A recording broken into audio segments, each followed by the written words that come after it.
State's 2 losses there came to the same team. The Hawks could only manage a single hit against third-ranked Central Methodist. The Eagles also the host team from Fayette, Missouri. The second inning of this one is really where the game was won, and this is the play that really did it because the bases are loaded for Casey Jolly of Central Methodist, and she sends it over the wall. That is a grand slam home run, made a 1-run game a 5-run game. And then the 6th inning became a 7-run game as Lauren Hill brings in an RBI here for the home team, and that 7-0 lead for the number 3 ranked team in the country is pretty good, even though the Hawks get a nice play here defensively from Kylie Hubby to get out of the inning, but it ended in that score. So the final here was 7-0 as DSU's season ends in the national tournaments.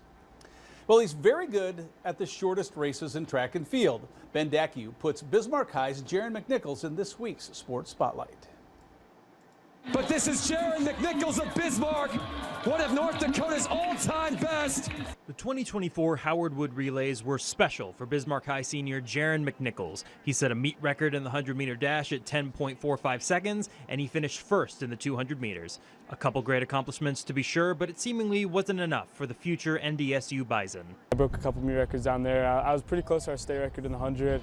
Honestly, a little sad that I didn't get that, but I still got time left in my season to chip away and hopefully accomplish that by the end of my senior year. It just makes me want to work harder every time I do something great like that because it makes me want to just keep chasing and keep stacking records. The phrase hard work pays off is a bit of a cliche, but in Jaron's case, it certainly rings true. Jaron has had pretty tremendous growth. He started off as a freshman like any other freshman.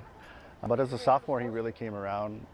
He qualified for state in the 300 hurdles and the 110 hurdles. Was just kind of a mid-level qualifier, and then at the state meet he ran 40 point in the 300 hurdles and made the final and placed, and kind of knew we had something special there. I've been working with shorters since November to set myself up for success this season. If you want to be great at things, you just can't do them just while you're in the season of the sport. You need to be working year-round like I have. Starting way back in November, he approached me and said, could we start a speed club and could we start working on speed? And I said, of course. That speed training paid off. Jaron's 10.45 is the second best 100-meter time in state history, behind only Weston Dressler's 10.44. Yet Jaron has also blossomed into a leader for Demon Track. Well, he's always first in the sprints, and he's always pushing people, telling people to come run with him.